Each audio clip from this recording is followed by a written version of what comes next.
Halo anak-anak, apa kabar? Sudah siapkah kalian untuk belajar kali ini? Kali ini kita berjumpa dalam pelajaran Bahasa Indonesia untuk mempelajari pelajaran yang ketujuh, yaitu kritik dan esai.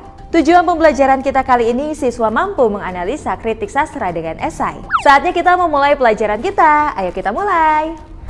A. Pengertian kritik. Kritik termasuk salah satu jenis karya tulis, yang berarti uraian hasil analisis mengenai suatu karya. Sedangkan isi dari kritik yaitu memuat pandangan penulis tentang suatu konsep berpikir, kekuatan dan kelemahan suatu ide atau gagasan, serta kebermanfaatan sebuah karya. Singkatnya, tulisan kritik berisi rangkaian kalimat hasil pengamatan dan penilaian seorang kritikus mengenai sebuah karya. Dalam hal kesusastraan, kritik yang diberikan tentunya berkaitan dengan karya sastra, yakni pertimbangan baik buruknya sebuah karya secara objektif, meskipun kritik merupakan sebuah pendapat pribadi atas dasar kajian ilmu yang dimiliki penulis, penyampaiannya harus tetap menggunakan etika, dalam artian tidak memberikan kritik tanpa dasar yang jelas atau mengandung nilai sentimental. Berikutnya yang B, esai. Esai adalah suatu bentuk karangan singkat yang membahas tentang masalah dari sudut pandang pribadi penulis. Nah anak-anak, maksudnya pendapat yang diungkapkan berasal dari pertimbangan pandangan pribadi penulis. Faktor-faktor yang dapat mempengaruhi pertimbangan penulis dalam menulis sebuah esai biasanya dari faktor pendidikan, lingkungan sosial, lingkungan kerja, agama, dan keyakinan penulis. Walaupun demikian, penulisan esai tetap harus berdasarkan pada ilmu yang berkembang dan pendapat yang disampaikan penulis harus dapat dipertanggungjawabkan. Ciri-ciri esai dapat terlihat dari bentuk tulisannya yang relatif pendek dan singkat. Dalam arti tidak membutuhkan waktu lama untuk membacanya hingga tuntas. Esai juga berbentuk prosa, maksudnya ditulis dalam bentuk komunikasi biasa. Selain itu, esai memiliki sifat subjektif yang berarti isinya merupakan pembahasan suatu masalah berdasarkan sudut pandang atau pendapat pribadi penulis. Esai juga cenderung hanya sebatas menceritakan atau menerangkan suatu masalah dan pendapat penulis. Terakhir, penulisan esai tidak teratur, artinya dapat ditulis secara bebas karena tidak memiliki aturan baku yang harus diikuti. Berikutnya yang akan kita pelajari yang C, jenis-jenis esai. Manfaat esai bagi pembaca yaitu dapat memberikan saran atau masukan yang baik mengenai kualitas sebuah karya. Sedangkan bagi penulis, esai bermanfaat sebagai masukan untuk memperbaiki kekurangan yang terdapat dalam karyanya. Jenis-jenis esai terbagi menjadi 1. Esai deskriptif. Esai yang menuliskan deskripsi tentang hal-hal yang menarik perhatian penulis, baik subjek maupun objek. Misalnya penulis mendeskripsikan sebuah gedung, rumah, tempat wisata, pakaian, sepatu, dan lain sebagainya. Berikutnya yang kedua, esai tajuk. Esai yang menuliskan sikap atau pandangan redaksi surat kabar atau majalah terhadap sebuah topik permasalahan. Esai yang dimuat dalam surat kabar dan majalah ini dapat membentuk opini masyarakat terkait dengan isu-isu yang beredar di masyarakat. Esai tajuk dalam surat kabar tidak perlu mencantumkan nama penulis. Berikutnya yang ketiga, esai cukilan watak. Esai yang menuliskan tentang cerita atau pengalaman hidup seseorang. Di sini, pembaca dapat melihat sikap dan pandangan penulis mengenai watak dan kehidupan seseorang yang menjadi objek penulisannya. Dan yang keempat, esai pribadi. Esai jenis ini tidak jauh berbeda dengan esai cukilan watak. Hanya saja dalam esai pribadi, penulis menceritakan tentang pengalaman hidupnya sendiri. Dengan kata lain, penulis membuka tabir tentang dirinya sendiri. Yang kelima, esai reflektif. Esai mengungkapkan topik-topik penting dan berhubungan dengan hidup secara mendalam, sungguh-sungguh dan hati-hati karena ditujukan untuk para cendekiawan. Topik yang dibahas berkaitan dengan politik, kematian, hakikat manusia, pendidikan, dan juga lain-lain. Berikutnya yang keenam, esai kritik. Esai yang terpusat pada penulisan uraian tentang seni, seperti lukisan, patung, pahat, tarian, teater, atau kesusastraan. Seni yang dibahas dapat berupa seni tradisional hingga seni kontemporer. Bisa juga membahas pekerjaan seseorang seniman di masa lalu, tidak hanya di masa kini. Nah anak-anak, tujuannya adalah membangun dan membangkitkan kesadaran pembaca terhadap pikiran dan perasaan penulis tentang sebuah karya seni. Penulisan kritik yang membahas tentang sebuah karya sastra disebut kritik sastra. Nah anak-anak, berikutnya kita masuk ke bagian D untuk mempelajari bagian-bagian esai. Penulisan esai terdiri dari 3 bagian, yaitu 1. Pembuka. Bagian pembuka atau pendahuluan berisi tentang penjelasan alasan penulis membahas sesuatu masalah tertentu. Dalam pemaparannya, penulis harus mampu mengarahkan pembaca bahwa masalah tersebut adalah penting untuk dibahas. Sebelum menulis bagian pembuka, penulis harus menetapkan suatu masalah penting yang akan dibahas dalam esai. Yang kedua adalah isi. Bagian isi menjelaskan tentang pendapat penulis tentang suatu masalah yang dibahas. Pada bagian ini, penulis harus menyertakan bukti-bukti yang mendukung dan memperkuat pendapatnya. Dan yang ketiga adalah penutup. Bagian penutup berisi tentang penegasan kembali pendapat penulis yang telah disampaikan pada bagian isi. Bagian ini juga dapat disebut sebagai simpulan. Berikutnya yang E, perbedaan kritik sastra dan esai sastra. Kritik sastra merupakan suatu karya yang menyampaikan penilaian tentang baik buruknya sebuah karya sastra. Sedangkan esai sastra merupakan sebuah karangan singkat yang membahas tentang karya sastra berdasarkan sudut pandang pribadi penulis. Perbedaan antara kritik sastra dan esai sastra dapat dijelaskan sebagai berikut ini. 1. Bentuk tulisan kritik sastra cenderung panjang, sedangkan esai sastra lebih pendek karena hanya menerangkan sebuah gagasan. Yang kedua, tulisan kritik sastra bersifat menghakimi sebuah karya, sedangkan esai sastra hanya menyampaikan penjelasan tentang sebuah karya. Berikutnya yang ketiga, kritik sastra bersifat sistematis dan objektif, sedangkan esai sastra bersifat subjektif. Berikutnya anak-anak, yang keempat, kritik sastra memiliki struktur penulisan yang harus diikuti, sedangkan esai sastra cenderung ditulis secara bebas atau tidak teratur, asalkan memuat pendahuluan, isi, dan juga penutup. Ketika menulis sebuah kritik sastra diperlukan keterampilan dan pemikiran yang hati-hati untuk menghasilkan tulisan yang bermutu. Layaknya hasil karya seni, tulisan kritik yang bermutu juga dianggap sebuah seni. Oleh karena itu, penulis harus mempertimbangkan kedua hal tersebut dalam memberikan komentar agar dapat menjadi masukan bagi seniman untuk membuat karya yang lebih baik lagi. Berikutnya F, menulis kritik. Mengkritik berarti mempertimbangkan hal yang baik atau tidak baik untuk kemudian dilakukan penilaian terhadap sesuatu berdasarkan pertimbangan tersebut. Kritik bertujuan untuk mengevaluasi sebuah karya, karena itulah kritik disamakan sebagai evaluasi.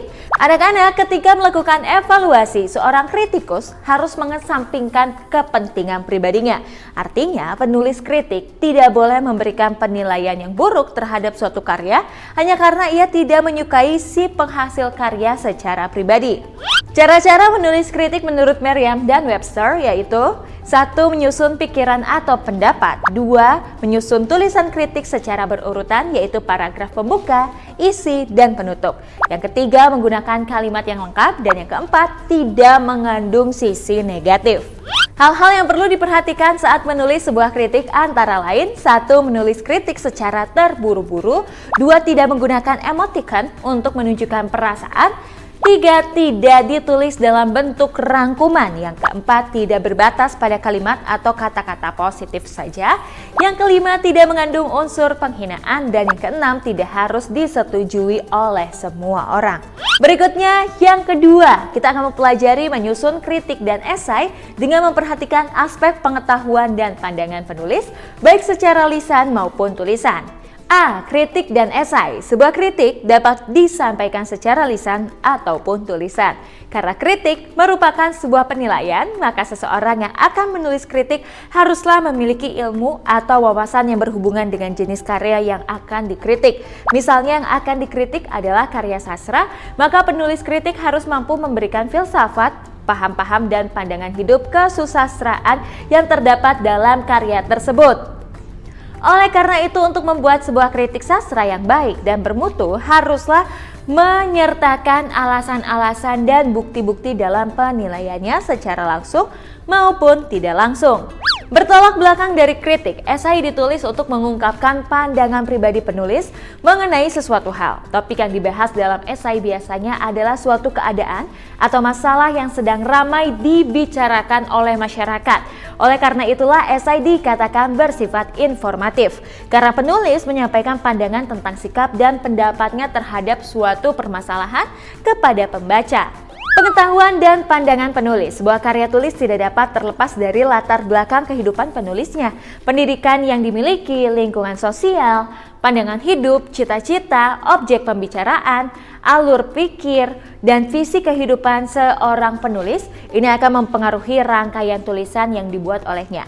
Sebagai contoh, seorang seniman akan memiliki perbedaan pandangan dengan seorang dokter dalam hal kesehatan. Seorang ahli politik akan memiliki perbedaan pandangan dengan seorang seniman dalam hal kesusastraan. Masing-masing dari mereka mempunyai wawasan pengetahuan dan cara pandang yang berbeda meskipun mengomentari objek yang sama. Berikutnya menyusun kritik dan esai. Syarat-syarat yang harus diikuti ketika menyusun sebuah kritik yaitu 1. Harus bersifat jujur dan objektif dalam memberikan komentar tentang kekuatan dan kelemahan, juga kebaikan dan keburukan suatu karya. Yang kedua, harus mengikuti tata nilai yang berlaku.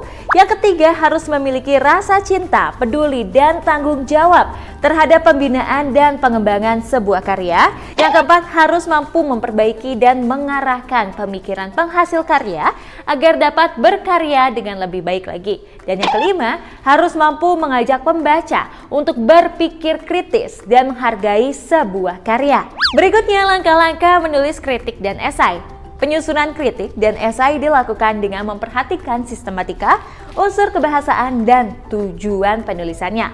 Langkah-langkah untuk menulis kritik dan esai adalah sebagai berikut. 1. Menentukan objek kritik atau topik masalah yang akan dibahas dalam esai. 2. Menentukan kerangka kritik dan esai berdasarkan objek atau topik masalah. Dan 3. Mendalami objek kritik atau topik masalah dengan membaca buku atau sumber-sumber lainnya, lalu menuliskan hal-hal penting yang akan dibahas nantinya di dalam kritik atau esai. Yang keempat, menulis kritik dan esai dalam beberapa paragraf yang sesuai dengan ketentuan, yaitu isi kritik adalah penilaian terhadap suatu karya dan isi esai adalah pendapat pribadi penulis tentang suatu permasalahan. Dan yang kelima, menulis paragraf penutup yang berisi simpulan untuk kritik dan penegasan ulang untuk esai. Berikutnya kita akan masuk mempelajari menganalisis sistematika dan kebahasaan kritik dan esai. A. Pengertian.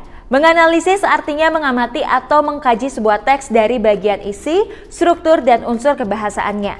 Sebelum sistematika dan kebahasaan dapat dianalisis, terlebih dahulu harus mengetahui unsur-unsur yang harus ada di dalam sebuah teks dan kaidah kebahasaan yang harus digunakan. Kritik merupakan suatu hasil analisis tentang isi, kekuatan, kelemahan, dan kebermanfaatan sebuah karya. Sebagai contoh, kritik sastra adalah analisis yang dilakukan terhadap suatu karya sastra dengan mengamati atau menilai baik buruknya karya tersebut secara objektif. Kritik lebih banyak menggunakan pertimbangan pribadi penulis, namun berdasarkan kajian ilmu yang tepat dan pasti sehingga hasilnya tetap objektif. Seperti yang telah dijelaskan sebelumnya, esai adalah sebuah karangan singkat yang membahas suatu permasalahan dari sudut pandang pribadi penulis. Pendapat penulis disampaikan dalam esai dengan menggunakan pandangan atau pertimbangan pribadi. Oleh karena itu, faktor pendidikan, lingkungan kerja, agama, lingkungan sosial, dan keyakinan pribadi yang dimiliki penulis akan sangat memengaruhi penulisan esai. Akan tetapi, esai tetaplah harus ditulis berdasarkan ilmu yang berkembang dan pendapat yang disampaikan penulis harus dapat dipertanggungjawabkan. Berikutnya yang B, sistematika kritik dan esai. Setiap penulisan karya tulis haruslah sesuai dengan ketentuan yang berlaku, seperti ketentuan sistematika dan bahasa yang digunakan dalam sebuah teks harus diperhatikan agar penjelasan penulis dapat diterima dengan baik oleh pembaca. Sistematika susunan kritik yang baik dapat dilihat dari penjelasan berikut. 1. Pernyataan umum. Bagian pembuka kritik ini berisi pernyataan umum tentang materi atau objek yang akan dibahas. Dalam bagian ini pengkritik mengungkapkan adanya suatu masalah, kesalahan, kelemahan, atau ketidaksesuaian keadaan seperti yang dinyatakan oleh penghasil karya. Berikutnya yang kedua, evaluasi. Bagian ini berisi tentang penjelasan pernyataan pengkritik tentang masalah yang ditemukan tersebut. Penilaian yang dilakukan pengkritik harus disampaikan dengan kalimat yang tegas. Berikutnya yang ketiga, deskripsi teks. Bagian ini berisi penyampaian pendapat pengkritik dengan menyertakan data dan bukti-bukti yang dapat mendukung pernyataannya. Sebagai contoh, objek yang dikritik adalah sebuah buku, maka dapat dilakukan dengan mengutip ketidaksesuaian isi atau pernyataan yang terdapat dalam buku tersebut. Hal ini tentunya sebagai bukti bahwa kritik yang diberikan berdasarkan keadaan yang sebenarnya atau nyata. Yang keempat, penegasan ulang. Bagian ini berisi penegasan ulang penilaian dan pendapat pengkritik mengenai masalah yang dibahas berdasarkan hasil analisis yang telah dilakukan. Sebagai salah satu jenis tulisan opini yang dapat bersifat formal atau informal, penulisan esai tetap harus terstruktur dengan baik. Berikut penjelasan struktur esai secara umum. 1. Pendahuluan. Bagian ini berisi latar belakang pentingnya membahas suatu permasalahan. Masalah yang dibahas tentu yang penting dan menarik. Berikutnya yang kedua, isi. Bagian ini memuat pendapat penulis tentang masalah yang dibahas, tentunya dengan menyertakan alasan, bukti, dan contoh yang relevan. Penulis juga harus memberikan penjelasan mengenai cara mengatasi permasalahan yang dibahas. Yang ketiga, konklusi. Bagian ini merupakan bagian penutup esai yang berisi simpulan atas pendapat penulis. Ide pokok dan ringkasan pernyataan dikemukakan kembali untuk menegaskan dan memperkuat gagasan penulis. Berikutnya yang C, kaidah kebahasaan kritik dan esai. Penulisan kritik haruslah menggunakan bahasa yang baik supaya gagasan penulis dapat diterima dan dipahami oleh pembaca. Kaidah kebahasaan dalam sebuah tulisan kritik yaitu 1. Pilihan kata. Sebaiknya menggunakan kata-kata yang sederhana sehingga dapat dipahami pembaca dengan baik. Yang kedua, kata sambung. Harus menggunakan kata sambung secara tepat agar tercipta alur yang berkesinambungan antara ide yang satu dengan ide yang lainnya. Berikutnya yang ketiga, kata rujukan harus mengacu pada alur pikir yang tepat agar tidak terjadi penyimpangan konsep penulisan. Penggunaan istilah juga harus tepat karena akan menunjukkan kualitas tulisan dan kompetensi penulis. Dan yang keempat, struktur kalimat harus dapat mewakili ide dan pemikiran penulis. Ide pokok harus disampaikan pada kalimat utama dan ide pendukung disampaikan pada kalimat penjelas. Sementara itu, unsur-unsur kebahasaan tulisan esai disusun sebagai berikut. 1. Ejaan. Penggunaan kata, istilah, tanda baca, dan penulisan huruf dalam esai harus sesuai dengan PUEBI. Yang kedua, logis. Kata-kata yang dipilih dan digunakan harus dapat menunjukkan ide dan konsep penulisan secara tepat. Rangkaian kalimat di dalam esai dapat menjadi bukti bahwa penulis memiliki alur pikir yang benar, jelas, dan logis. Dan yang ketiga, runtut. Ide-ide yang disampaikan harus disusun dengan urutan yang baik dan tepat. Bagian awal esai harus berisi informasi dasar. Kemudian bagian selanjutnya dapat diisi dengan pernyataan ide pokok dan penjelasan yang disertai data pendukung agar meyakinkan pembaca bahwa gagasan penulis adalah benar adanya. Berikutnya yang keempat, ringkas. Penyusunan kalimat dalam esai harus ringkas dan tidak bertele-tele. Penyampaian ide dilakukan dengan sederhana tanpa menghilangkan unsur ilmiahnya. Dan yang kelima, efektif. Kalimat-kalimat harus disusun dengan efektif agar tidak terjadi kesalahan penafsiran terhadap gagasan penulis. Dan berikutnya anak-anak, kita akan mempelajari mengonstruksi sebuah kritik atau esai dengan memperhatikan sistematika dan kebahasaan baik secara lisan maupun tulisan. Ketika mengonstruksi informasi dalam sebuah teks, maka yang dilakukan adalah menemukan isi yang terkandung di dalamnya untuk selanjutnya disusun kembali. Dalam hal teks kritik dan esai, penulis harus mencermati isi teks dengan teliti supaya dapat disampaikan kembali, baik secara lisan maupun tulisan. Untuk mengonstruksi kritik atau esai dapat dilakukan jika mengetahui ciri masing-masing tulisan, unsur-unsur yang harus ada di dalamnya, dan langkah-langkah penulisan yang harus diikuti dengan baik. Nah anak-anak, itu dia pelajaran yang ketujuh mengenai kritik dan esai. Sekarang jangan lupa untuk kerjakan latihan yang terdapat dalam buku kegiatan. Semangat terus untuk belajar, sampai jumpa di pelajaran berikutnya.